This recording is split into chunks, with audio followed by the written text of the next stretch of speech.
Hi, Val here, and this is my podcast, the Kalahari Diaries. I live in one of Africa's most remote wilderness areas. Nature and wildlife is my biggest passion. I hand-raised Serga the lioness and walked the Kalahari to join her on her hunts. My work is in tourism and nature conservation. For fun, but also for wildlife monitoring, I fly anything that gets me into the air. I live in an old caravan. The next supermarket is a 2.5-hour drive away on sandy and bumpy roads. There is no cell reception anywhere nearby, and the only comms is an extremely slow, extremely expensive satellite internet connection. I am Valentin Grüner, and this is my podcast, the Kalahari Diaries.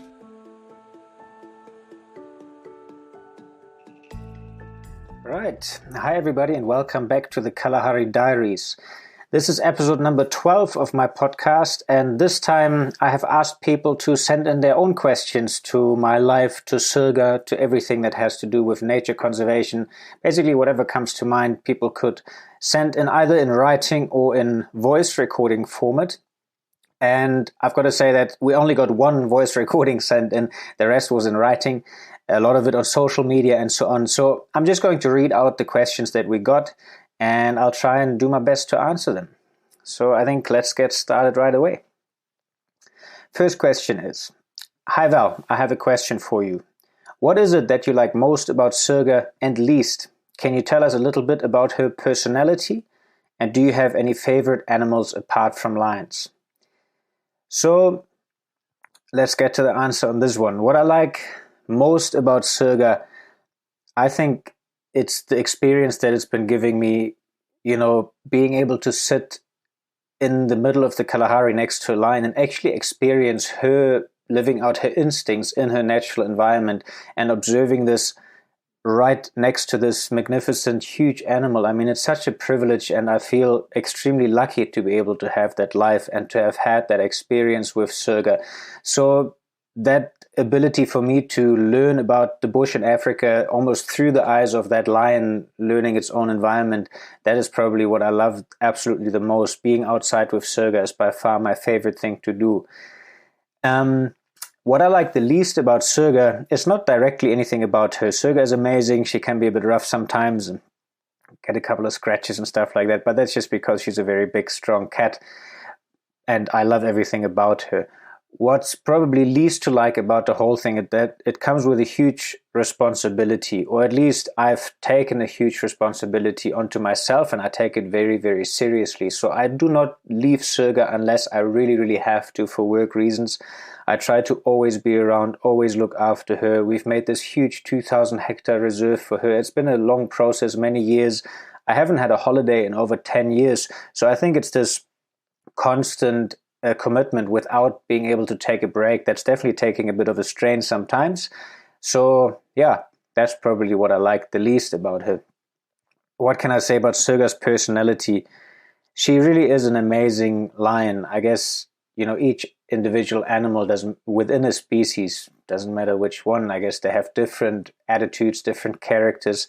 And Serga really is a lovely animal. She is so gentle and careful with me, given her size and what she could be doing. And yeah, I think that describes her personality very well. She can get grumpy, but only with other people or animals when they get near her fence or anything like that. She obviously changes completely when she's hunting. I mean, watching her right in front of me kill a big antelope is something very impressive. And then at the same time, I'm there with that predator, and you can really watch this, this animal doing what it's doing best. But she is a very gentle and very lovely animal at the same time, and I think I'm lucky to have her, and lucky that she has a fantastic character like that. That next part of this question, favorite animals, I honestly have to say I don't think I have any favorites. I mean, I love lions, but I love a big cat. I love anything else that's out here too. I love our different birds. I love nature. I love entire ecosystems. And in that case, I would have to say that the Kalahari in Southern Africa is my absolute favorite ecosystem, with absolutely everything that belongs into it. But at the same time, I'm fascinated by any naturally functioning ecosystem and the wildlife that's in it. But I really don't think that I have a favorite animal as such. Okay, I think that should answer that one, and we'll get right on to the next questions. This one's actually not so easy to answer. I'll try and make that short. But what are your plans for the next 5, 10, 15, and 20 years? How is strawberry and how is caramel? All right, we'll split this up into the first part and then the two animals, how they are. We'll get to that afterwards. In the 5 years, which I would call more the shorter term, the plan is definitely to get absolutely running with everything that we're planning here within our own area, which is that 7,500 hectare wildlife area that I manage. And that includes getting a guest camp up and running where we will accommodate guests for a minimum stay of 14 days, which is supposed to be like an educational adventure type holiday for people to learn something about this ecosystem and just have a great time. And part of that camp is supposed to become a research base. So yeah, that's definitely the plan, to have that all finished within the next 5 years, and not just finished and up and running, but also I would like to run everything completely self-sustaining, which means not just the camp and the people that will be staying here, including us living here permanently and our workers, but also the guests and all the wildlife that is in this area is supposed to live off rainwater that we will be catching off roofs and of specifically constructed catchment systems. We'll be growing our own vegetables in a greenhouse type scenario here. We've already started a lot of this on a small scale, but the idea is really to run this place as a complete unit, which will be entirely self-sustaining at a very luxurious and fantastic level that you can live at.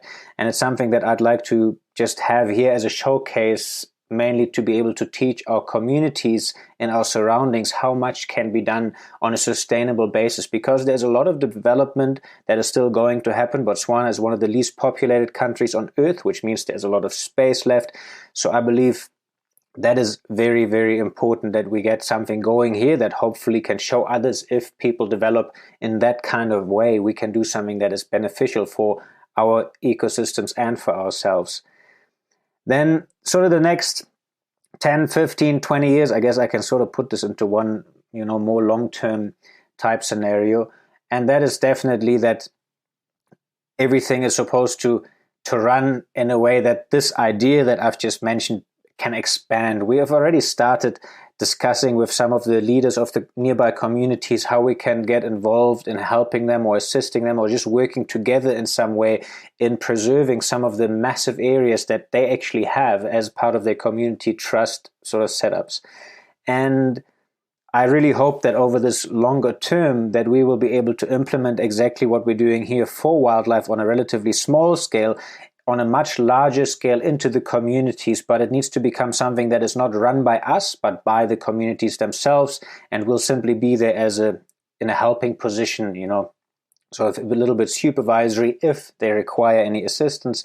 And yeah, that's really the long-term goal, that we not just see wildlife do well within that. It's still big, but our, what you would consider very small area compared to what's around us. And yeah, that is definitely the main goal in the long term, to take what we can do here on a small basis and implement it with the communities surrounding us into the much larger wildlife areas. All right, then to the next two questions. How is strawberry and how is caramel? For those of you who don't know, strawberry is one of our horses. She's a mare that had a foal that actually got taken by a wild lion, and she was defending her foal and got injured badly. And so there's a whole long story about that. Anybody wanting to find out more, please join our Patreon page. It costs a little bit of money, but the amount is entirely up to you. And there's all the background stories, and there's a little movies about Strawberry and her recovery. So how she's doing is she's recovered perfectly fine. She's very healthy, and actually she's about to have her next foal right now. So she's great, and everything is very well with her. And then Caramel. She's also doing great. Again, for those of you who don't know Caramel yet, Caramel is a baby caracal. A caracal is something that looks a little bit like a lynx, called a caracal. A beautiful little predator and very successful hunter. And Caramel was found in a mining village in Botswana by some lovely people who rescued her from there. She was still a baby. She still is a baby, actually. And Caramel is pretty much blind, but her other senses work very well. Now, we're very much hoping that her eyesight will recover, but we don't know about that yet. But she's actually doing extremely well. She's very happy. She has no issues going on walks with us. She follows us, but she is blind. She doesn't really see anything. I believe she has a little bit of vision, but it must be very blurry. But she's a very happy animal, growing up very well and doing extremely well, actually, given her circumstances. So she's growing, she's good, she's even chasing birds. Yeah, so I guess that should be answering that question. Let's move on to the next one. And that is, what is her weight? Obviously, by her meaning Serga. And Serga is a little bit on the large side for lionesses, not just weight-wise, but also actually size-wise. I guess it has to do with me giving her pretty much the perfect amounts of food, maybe even a little bit more. You know, in the wild, lions often struggle, especially while they're growing up, and it might mean that they don't develop as well. Serga developed very well, and I would say depending on her condition, you know, in winter I let her get a little bit bigger because it's winter and it's very cold here at night, and I believe being a little bit larger helps her to deal with the cold better. In summer, when it gets very hot, she leans out a bit, also just naturally because the heat's more exhausting. So I reckon she varies from around 180 to maybe 200 kilograms. But that being said, that's just a guess. I've never been able to actually put her on a scale. All right, I think that should answer that as well. Then the next one says, ain't you afraid of them? You could be the next meal, don't trust too much. All right, I guess that's a bit of a question as well as some advice here. So first of all, to the actual question, I'm definitely not afraid of predators, not of Serga, and also not of the wild animals that are around here. And all I can say to that, to make it a bit quick, is that the more you get to know these animals, the more you actually become relaxed around them. And by getting to know them, I don't mean the individual, but I mean generally their behavior of these wild animals. Serga is, of course, a little bit of a different story, but she's the only animal I deal with. And what's very important to me is that I don't bring Serga into my habitat. She's never been inside a vehicle. She's never been inside a building. She's not even coming to my place. Serga is not like a dog that just walks around my home. She's in her area. She has a very beautiful large area for herself where she can hunt, and I go visit her in her habitat. And I believe that's very important in dealing with these predators, that we don't try to put them into an environment where their instincts are not really meant to work.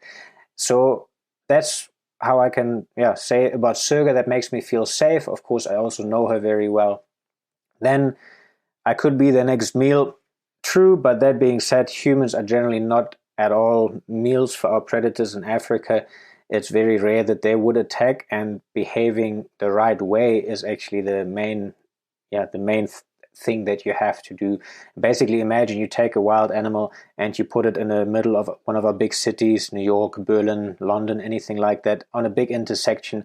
That wild animal would completely freak. It's never seen traffic before. It's just going to run, panic, and die very, very quickly, maybe just because of the panic or because it's going to get run over by a vehicle or the next bus.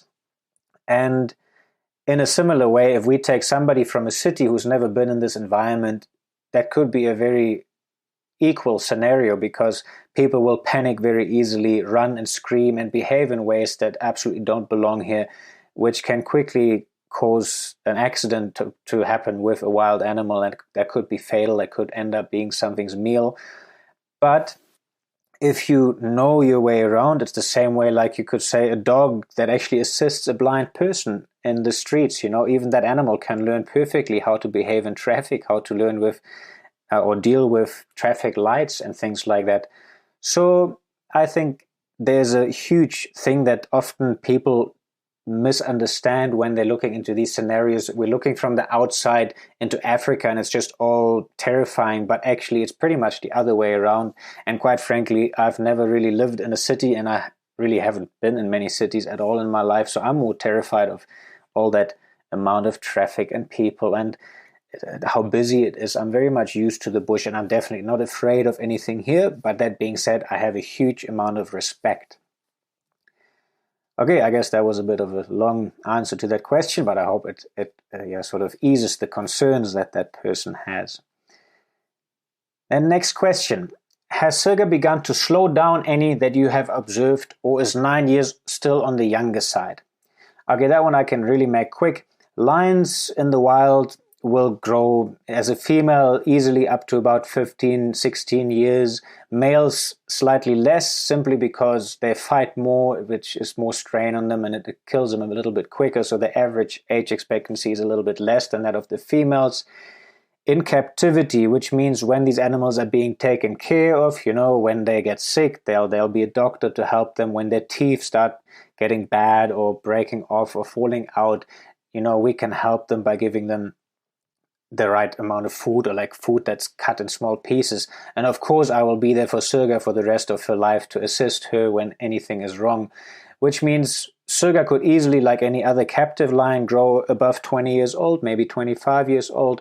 So that's still quite a long time to go. And I actually would say at the moment she's in an absolute prime. She's in a perfect condition. She has not lost even a piece of her teeth. She doesn't have any scars on her body. She's very fit right now because we've been starting walking her over the last year in her new area a lot. So she's in a fantastic shape, and definitely has not slowed down at all. She's much less playful than what she was as a cub, but I guess everybody knows how that works. By that I just mean, like, if you compare it to a puppy dog, how playful that animal gets, and after 2 or 3 years, the dog will calm down quite a bit. So obviously she's done that because she's not a juvenile animal anymore. But she's, for an adult lioness, in her absolute prime right now. And she still has quite a few years to go on that. Okay. Let's move on to the next question. Dear Val, do you feel she'll come back once the gate is left open? That's a cool question. I like that.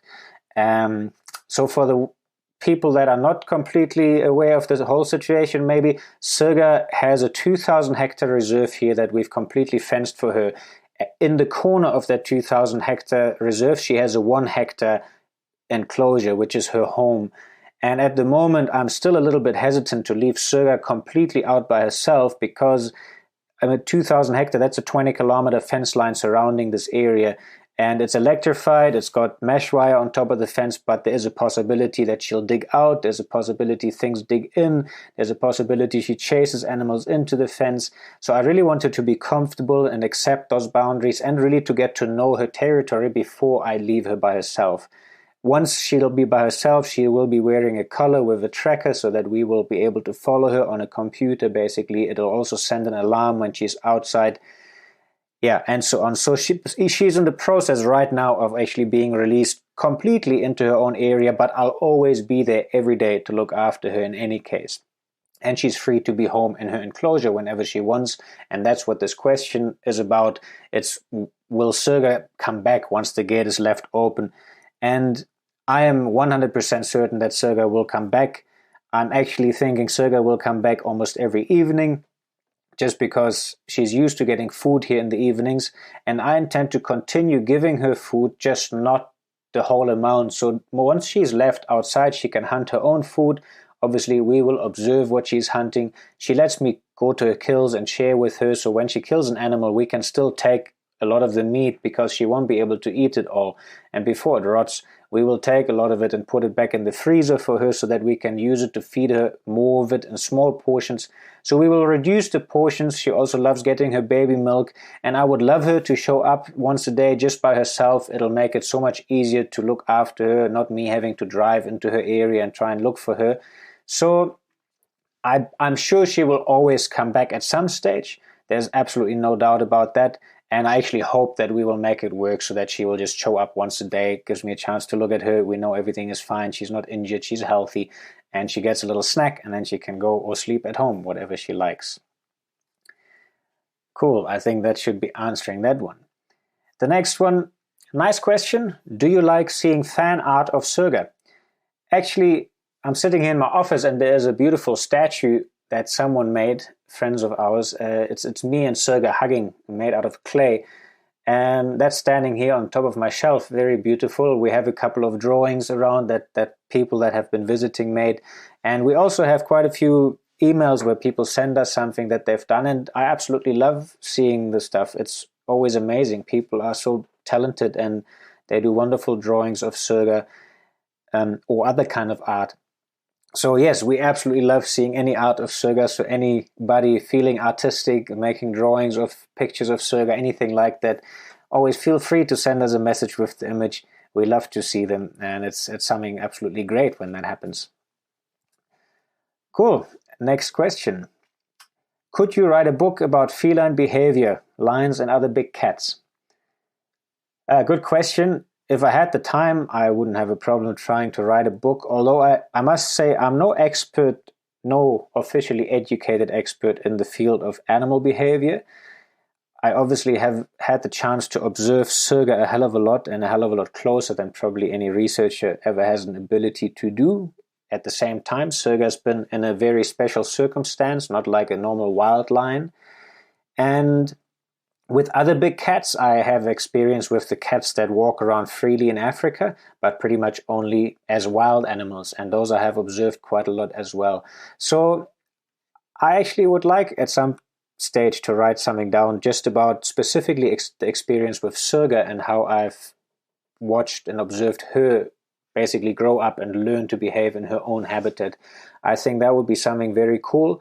And the general behavior just about big cats and lions, I think that I'll leave to other people. So I would like to write something one day just about specifically my experience with Serga and, in terms of her behavior and how I've been able to observe that. But it will take quite a long time. Honestly, I think that'll be at some stage when I'm retired, simply because I don't have the time to do much at all at the moment.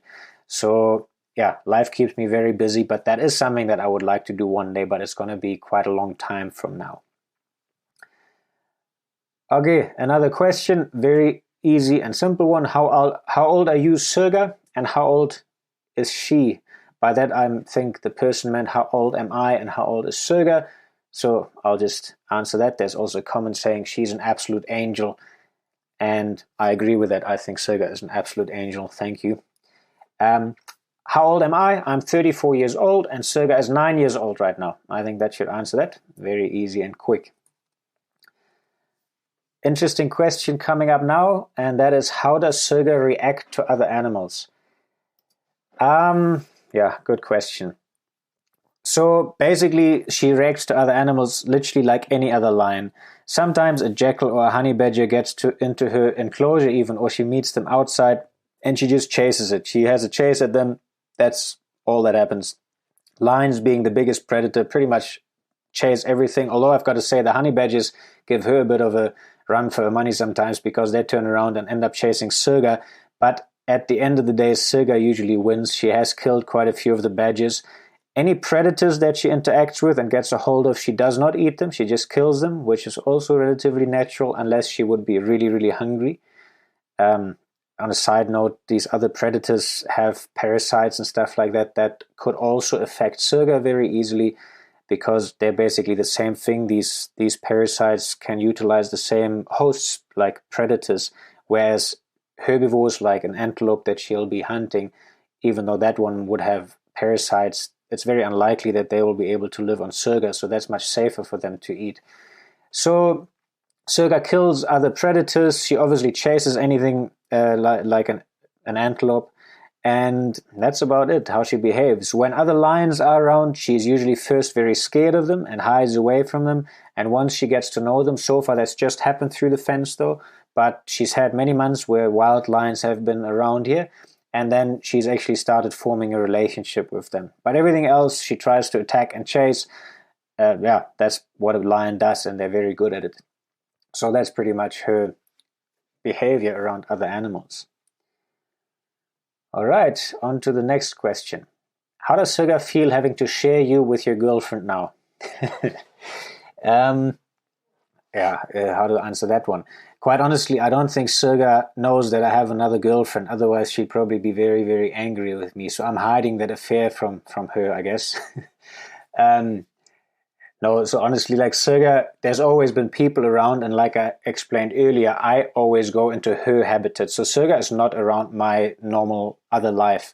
I just join Serga in her life as often as I can. So she has no idea who I'm with or anything like that.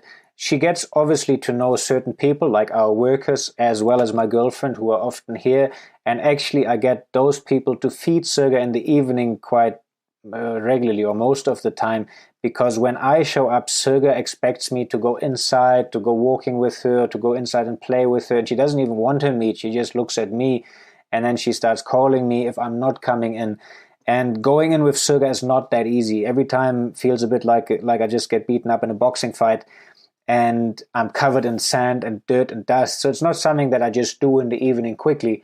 I really take time when I do that and do it the right way. So basically, I get other people to feed Serga, and obviously the people that go to just throw the meat over the fence, she will get used to seeing them. But when those people come close to the fence, specifically when I'm inside, she growls at them quite loudly. But I don't think she makes a difference or knows about my other girlfriend, and I think it's better we keep it that way. Okay, next question. This one was sent in German. I can read it in German and just translate quickly. The question says, hast du mal über ein Video mit Kevin Richardson oder Dean Schneider nachgedacht? Wäre geil. So the question means, did you ever think about making a video with Kevin Richardson or Dean Schneider? That would be awesome. I never actually thought about doing a video with any of those guys together, not because I don't like them, anything like that. I don't know Dean Schneider at all. I've had Kevin Richardson on the phone once when Serga was brand new to check up about the milk formula that I was going to use for her. And yeah, I've never thought about doing a video with any of them. It will be something nice, I guess, if we end up meeting randomly somewhere or arrange a meeting. That's a possibility, but nothing that's planned, and I really have very, very little time to be anywhere else. This kind of job keeps you very busy, and I'm sure it's the same with Dean and Kevin. So maybe there'll be a video one day with some of us together, or an interview type thing. I have no idea, but yeah, we'll see. And if it happens, obviously we're going to post on our social media, but it's definitely not in the planning, simply because we're all very busy and I'm very much just stuck here in the Kalahari in Botswana and don't get to go anywhere else. Cool. The next question. Is Serga's mother still alive? If so, where is she? Serga's mother was where we started our camp, and she's not alive anymore. She was a very old lioness already back then, so she's passed away in the meantime. It's been quite a long time. Serga is almost 10 years old now. And Serga's mom was a problem lioness, or I actually don't like using that term because they're just a beautiful lion who's trying to settle into a home somewhere, and it ends up being a cattle ranch, and they kill our cattle and other livestock, and then we classify them a problem animal. That's not really how I see that. So it's just a wild lion, but she was causing problems for humans that have moved into these areas, obviously. And instead of being killed by the ranch owner or by our authorities, she was put into a rescue facility where I started my whole job here in Botswana. And yeah, that's where she lived, and she was in a very large enclosure, living together with her pride, with her family, and that's where she had her sort of retirement home after being captured instead of being killed. And that was sort of near a town called Khansi, right in the center of Botswana, next to the Central Kalahari Game Reserve. All right, the next question. I enjoy seeing that connection. How did you achieve it? How much time of the day do you spend with the felines? I'm Lily from Argentina. Thank you. Cool. The connection and how did I achieve that? It's really something that happened just by raising Serga from a very, very small age. I think that's the only way to get that close connection with a predator like that. And also, I've been spending time with her every day for her entire life, pretty much. There's been a few times where I had to go away, but otherwise I'm always around. I don't always make it inside with her, but I'm always here. She almost hears or sees me all day long if she feels like sitting on that side of her area. And yeah, so I spent my whole life around Serga and working around her. And that's how this connection happened, just slowly spending lots of time, and specifically because I've been raising her from a small cub, and also because I've been the only person working with Serga. I never thought it was a good idea to have a lot of people around her. It only works when the animals are younger, and then it's just something that's nice for the person that's playing with that line, but probably not nice for the animal, because that animal will end up missing so many people if they start forming a bond with it, which is why I've been the only one, and I think that also makes it special. Okay, on to the next one. There's been a few questions sort of about the same subject. I will just read them all together. Do you think Serga will ever be able to be with other lionesses or lions? I feel like that could be scary. That was part of the comment here, not me, by the way. Then, has Serga begun forming friendships with other lions? And again, same sort of question, why doesn't Serga have a partner?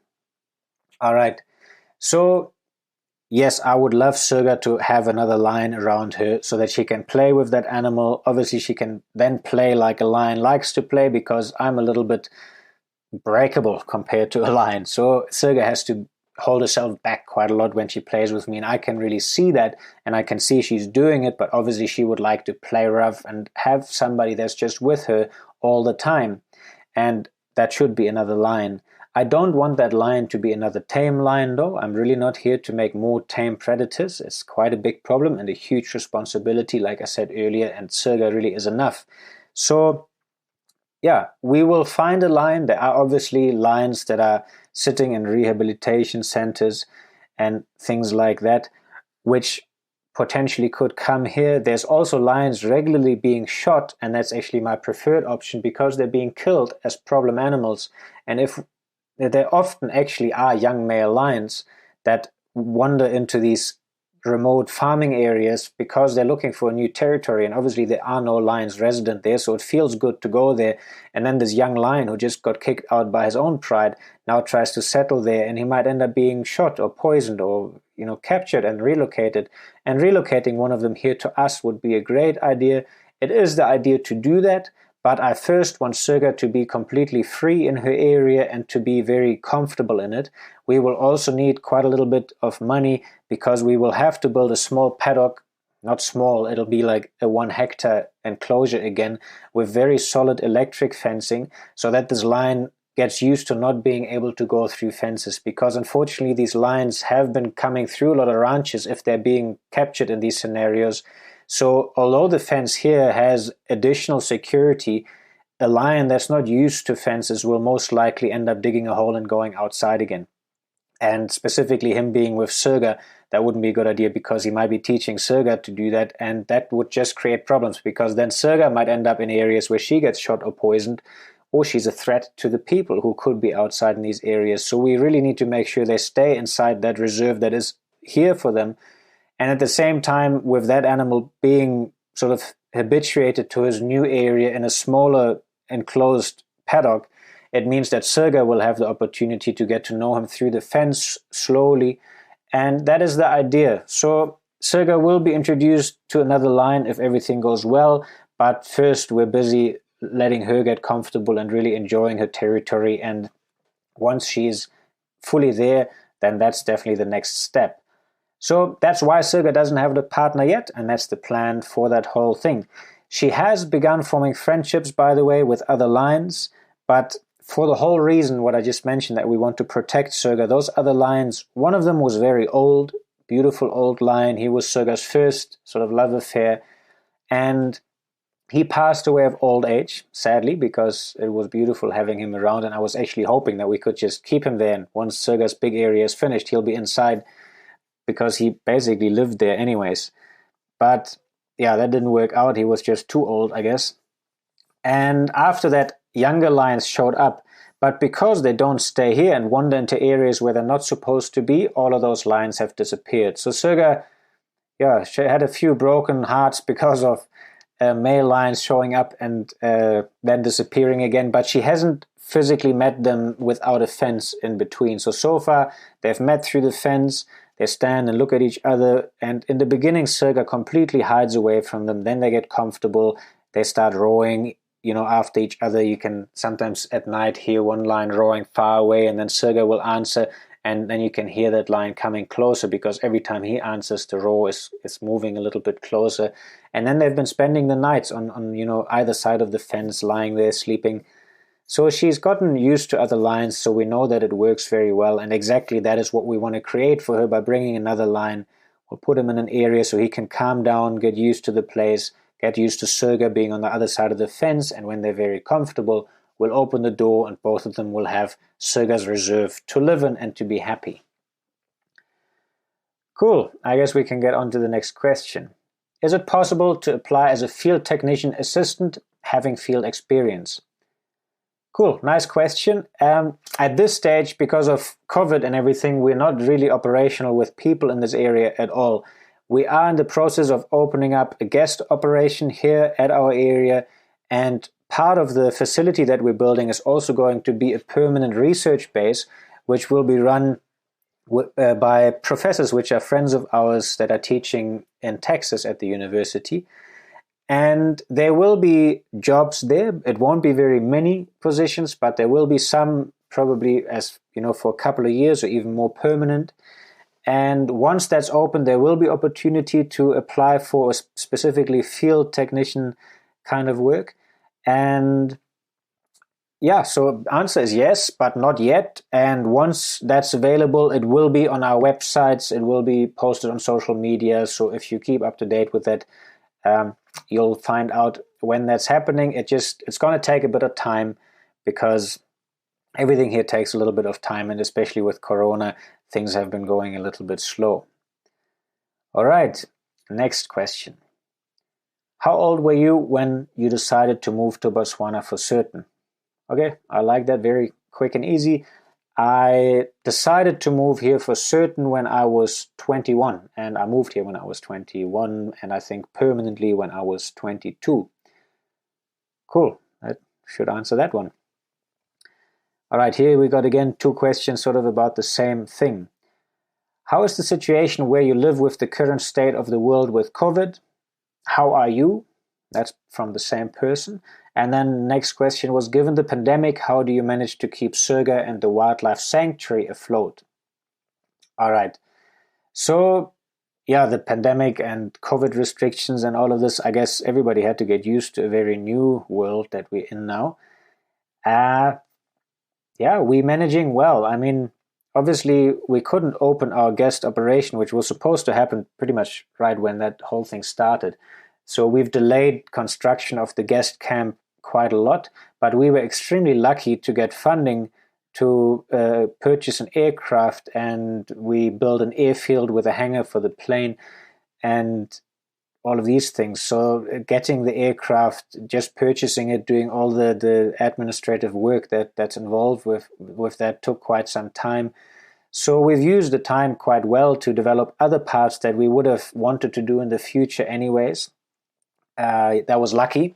So we could be doing that because having the aircraft here helps us a hell of a lot with the conservation work and the monitoring that we need to be doing. So that was lucky. Otherwise, the pandemic has affected us in quite a few ways, but mainly just that we're missing the revenue completely from the tourism side of things, which is hopefully going to pick up again next year. And that's been quite a struggle financially. And then to the second question here from the other person, how do we manage to keep it afloat? I guess by that they mean the economical aspect of things. So I've got to say a huge thanks to my parents for continuously helping me with money, and I hope that one day I'll be able to pay back all of that. So even though I'm 34 years old, I'm still getting support from especially my dad on a very regular basis. And that's one big thing. And the other thing is that the area that we're in, it doesn't belong to me. It belongs to another person. And we have to manage our stock of wildlife here, if you want to put it that. And that's my job. It's a very sad part of my job. I've discussed this in previous podcasts about how to manage a private wildlife area. But I have to hunt, and obviously we don't just want to let the meat rot. So the animals that need to be taken out simply because they become too many although we have predators hunting them, but the certain populations just grow too much. And again, in the other podcast, there's a lot of detail about that, but I have to simply maintain the population at a certain number. Otherwise, the area will get destroyed completely because we won't have any vegetation left and we don't have more space, as much as I would love to have more space, but we just have this area that we need to look after and protect. So normally, the income that would be generated through the sale of the meat, basically, that is something that would go to the actual landowner here. But he's been quite happy of letting me use that money to also run the place and keep things going and pay the workers and stuff like that. So it's a mixture of friends and family who is actually supporting us. We have a few private donors who are really helping us quite a lot as well. And yeah, I'm very, very thankful for that. And then to the landowner for basically giving us that, what's normally his income, but obviously he's got an interest in keeping this area going as well. And that's how we've been keeping alive over the last, whatever it was now, year and a half, I guess. Next question, again from two people, but in a similar direction. Do you take groups and individuals for tours? And then the other one is, can I visit Serga? So both the same sort of thing. Answer very quick and easy. Yes, absolutely. We are doing this, but as I just mentioned, we're not quite there yet because of the whole Corona situation. But by, I would say, April, May next year, which is 2022, we will be operational. And from, I would hope, December, January, that we will start booking. So keeping updated on our social media will definitely get you the news about when we're able to receive any bookings, and then people will be able to book with us for tours, for visiting Serga, and so on. So yes, that is definitely possible. All right, next question. How often does the vet come by, and how do we examine her? Cool, so the vet actually does not often come by at all, only when he's needed. If Serga needs normal small injections like her rabies shots and things like that, I can give that to her. She doesn't even notice when I'm giving her a small injection. If it's anything more serious, if Serga is actually sick or she needs her it's like an implant, a baby pill type thing, so anti-pregnancy hormone implant that gets injected into her neck. For that, she gets to be put out for a little bit. But that's only happened twice so far, so it's really not often that the vet had to come by. We're always in contact with the vet, though. If there's anything, we'll get advice. I keep a record of whatever Serga gets, the dewormers and the rabies shots and things like that. And it's obviously only after discussing it with the vet that we do anything with Serga or with any of our other animals here. But we very rarely actually need the vet. Luckily, Serga's only been sick once, where she needed to be darted. And then the second time was when she got moved to the new area. That's when the vet was present, because she also needed to be darted so that we could load her into her box. And also because we obviously wanted the vet to be present for the entire drive, which took about, I think, 15 hours. Because, that we just know if Serga has any issues along the way, that there is a doctor who can help her. So that's, the contact she's had with the vet, but it's very little actually. Okay, next question. Will she be free one day and find a male and have cubs of her own and rear them in the wild? And then, why haven't you let her have cubs on her own? From another person. And again, another person. Will Serga give birth to cute little cubbies? That's all sort of the same thing.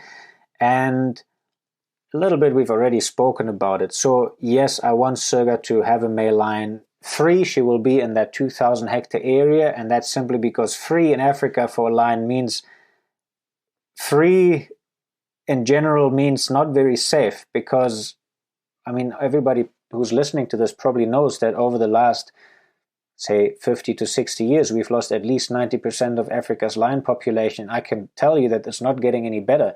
Lions that are actually free are suffering. The habitat's disappearing at a rate that means in 5 to 10 years' time we might not have any left anymore. So I wouldn't want that to be the scenario for Serga, which means, yes, she will be free in an area that's the size of an actual lion's territory, but that area is controlled by us. There's enough animals living inside. She can live there, it's her own little ecosystem, but still it's restricting her movement to that area so that she is safe and that nothing can happen to her.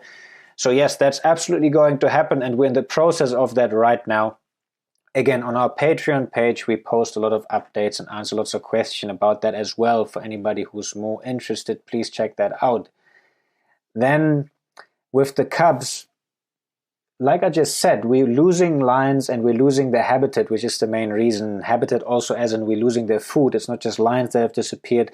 The stuff that they're eating, for example, like wildebeest, have disappeared at the same rate, which explains why we have so little lions left today. And I don't see a point in breeding lions just to make more if there's nowhere to put them. And I don't want to create more lions that live in some sort of a captive scenario. So I don't want to be just because I like Serga and it would be so cute if she has cubs that we let that happen. We will only let it happen if I would know Serga is going to raise them and if I won't have to touch them. Now that is possible in her new area, so those cubs could grow up as pretty wild lions that are just used to tourists and vehicles like most lions today in the national parks. But at the same time, it's really important to me that there is a future scenario for these cubs. So, say for instance, we will get a huge amount of funding and we'll be able to fence much, much more of an area here as a massive private reserve. At the moment, we have 7,500 hectares, and there is a slight potential to turn that 7,500 hectares into something like 40,000 hectares here. Now, if we can get that right, and if we can get the funding to say that area is actually fenced so that predators will remain inside, that we can really run it as a closed ecological unit that is managed by us, and now we would love to have a few more lions in here. Of course, Serga would be the first option where we say, wonderful, let her have cubs, this will be so beautiful, and they will be able to then be going into this large reserve. Serga can stay in her area. Some of the cubs might be able to remain with her. So there's a potential for that, but it's very likely, obviously, that she will have males in the litter when she has cubs, and that is why those males will get kicked out by the dad, and if we can't move them from the area that Serga is in, they will just fight and kill each other, and if we don't have a future possibility for them, then there's no point of letting her have those cubs. And that's basically the story about that. I personally would absolutely love it to happen, but we got to make sure that those lions that are then born have a proper life afterwards. And it might not have to be our own area. It might be other places that say, hey, we're busy developing a new wildlife area. We will need lions. Those developments take a long time, and there's easily enough time to say, fantastic, we know these people. Serga has now an opportunity to have cubs who could then live on as wild lions somewhere in Africa. So if that becomes an option, I definitely would like her to have cubs one day. Otherwise, I will simply keep her on her birth control to make sure that she has a great life and that we don't put other lions into an uncertain situation. Let me say it that way. Okay, next question. This one says, so, one question, you are from Germany, right? And how long have you been living there? First off, yes, correct. I am from Germany originally, and I've been living here now for, I think it's about 12 years in Botswana, before that some time in Namibia, and before that a little bit in Canada, and before that I grew up and went to school in Germany. So yeah, that was that, nice and quick and easy. Next question. Does Serga ever get jealous when you give other animals attention? Can she allow strangers to get near her? All right, we got two questions here. And number one, Serga gets jealous even if I talk to somebody who's outside the fence. She even gets jealous if I use the radio while we're outside and there's absolutely nobody near us, but I use my little walkie-talkie radio to speak to our staff or at just our office. And so absolutely, yes, she gets jealous at anything, and I wouldn't even try to pay attention to another animal if Serga is near me. And again, it comes back to what I said earlier. When I'm with Serga, I go entirely into her world and her habitat, and I am 100% with Serga in that situation.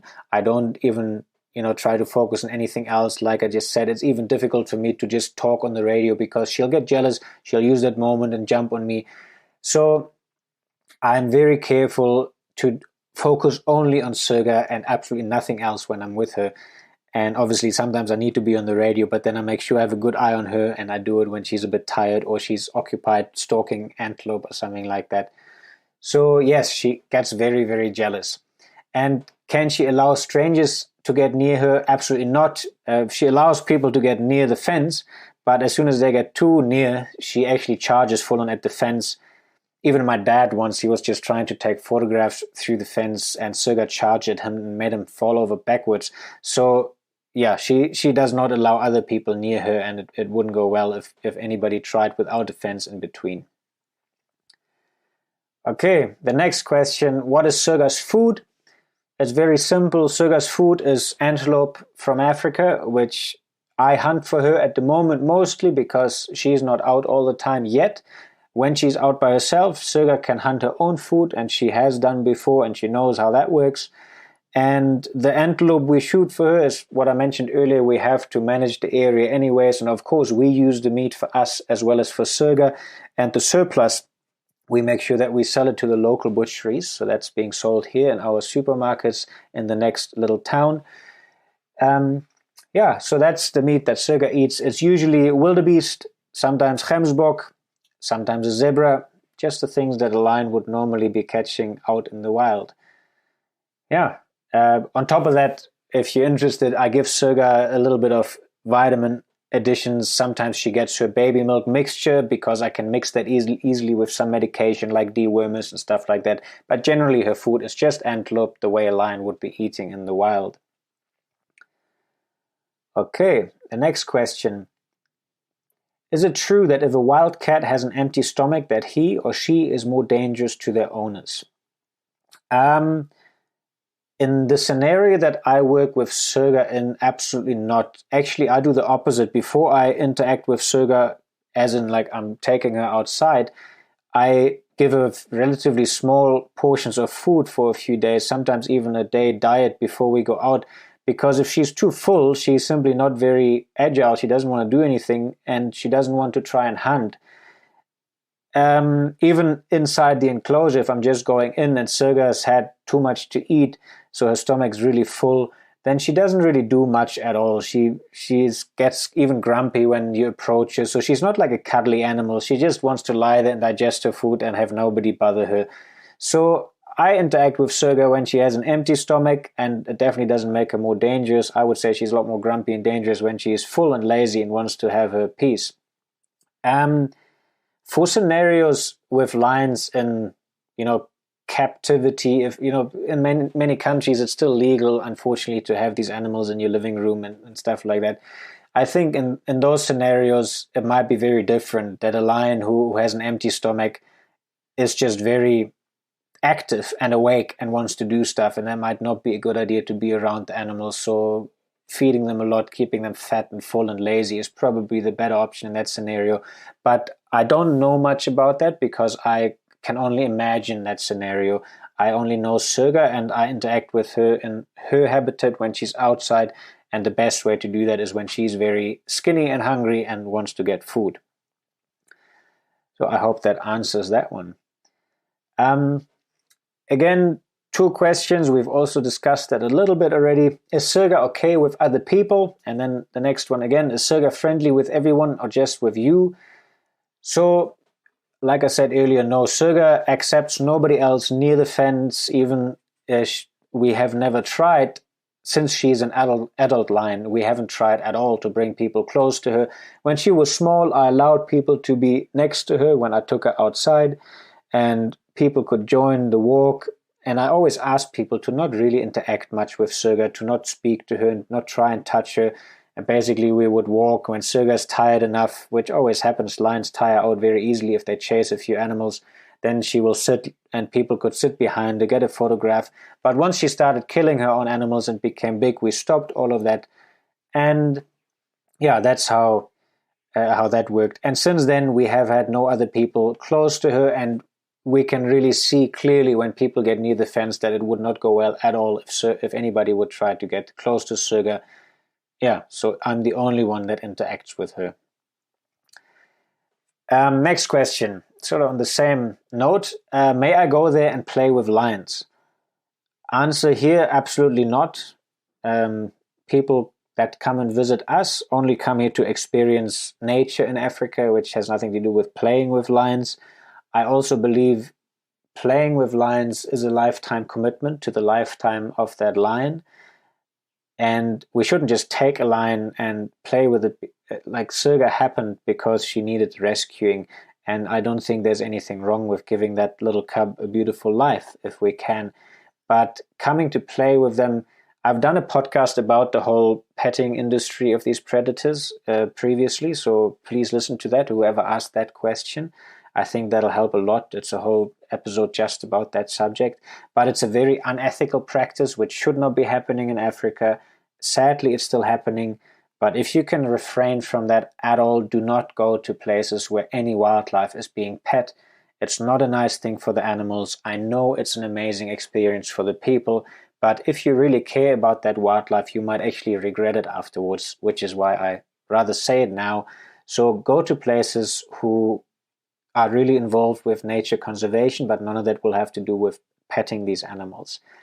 Yeah, sadly, that's the case.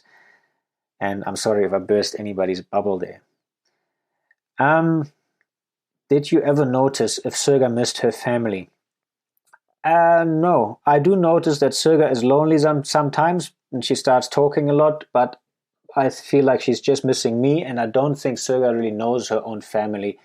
So, putting it shortly, she's only seen her family once, and that was while she was chasing elands, and they ran past the facility where her parents were, which was something she could have gone to always when we walked in the old location. But she never went to those lions, although she heard them all the time, so she knows where they are. And the one time she ran past them a bit closer by accident when she was chasing these antelope, she saw lions, which is her family where she was born, and she just ran away. The only time I ever seen her stop a hunt. So she had no intention of being near other lions, and she did not even know that that's her family. So I doubt that she ever missed her family. I do know she misses me sometimes, and I try my best to not make that happen, or as little as possible, so that I can be with her as often as I can. Now there's another question, again, that was sent in German. So in German it goes like this. Was machst du, nachdem Serga selbstständig in ihrem großen Areal nach und nach ihr Leben lebt? This means, what will I do after Serga lives in her big area more and more, and just living her life? Question is simply, most of my life already actually is not just about Serga, although she obviously is a huge part of my life, but she will always remain that. And actually, I can already tell you, I'll be even more worried if I don't know where she is exactly all the time, because I just want her to be healthy and safe and not injured and happy. So I'll be looking after her constantly, no matter what.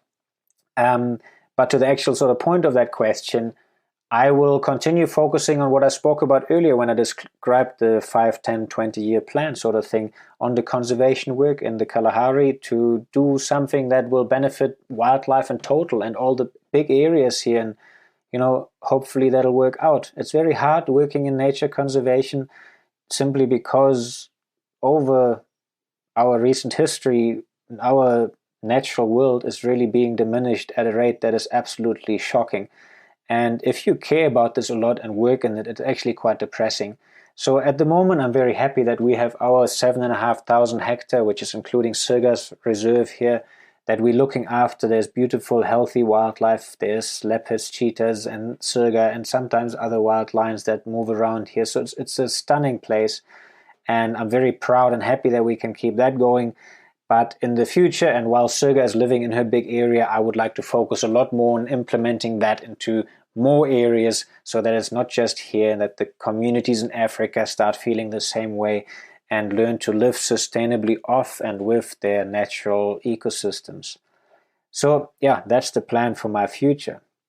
Then another question here, which is, will you all ever do a documentary on Serga like you all did before on her journey? I would love to see one, especially now that she has gotten so big and more beautiful.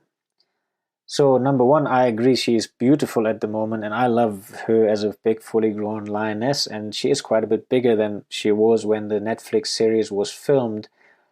And so yes, I would love to do another documentary, but it's just not really me that's doing that. It needs to be other publishers or film crews who actually want to do this.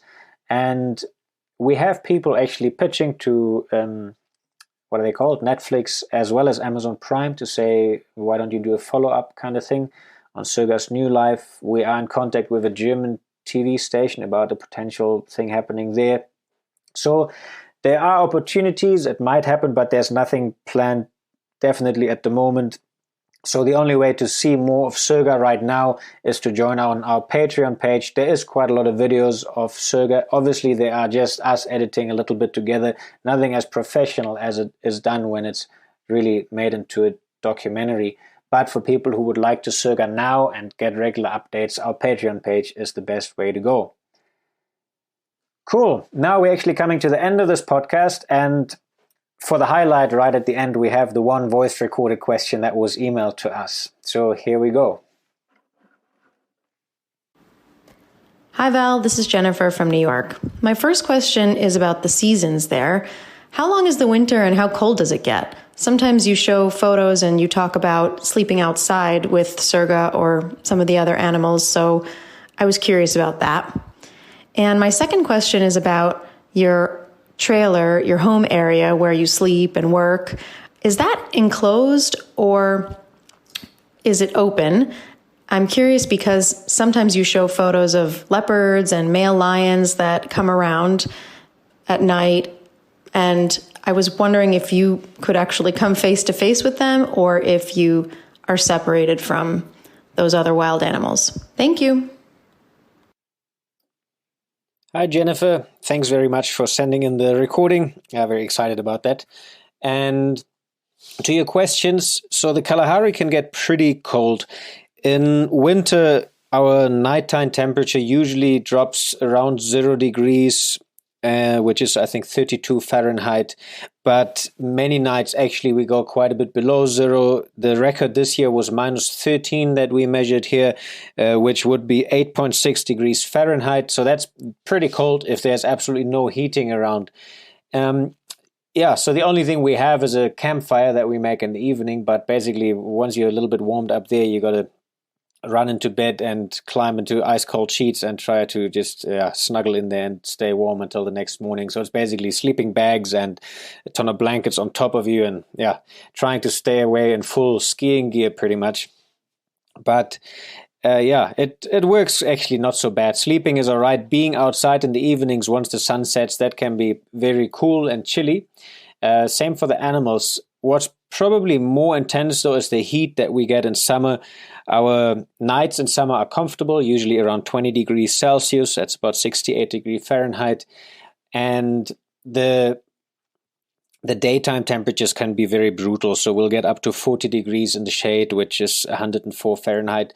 And we don't have much shade, and we have barely clouds usually. It's just sunlight hammering down. So it can get very, very cold in winter and very, very hot in summer. It really is a place of the extremes.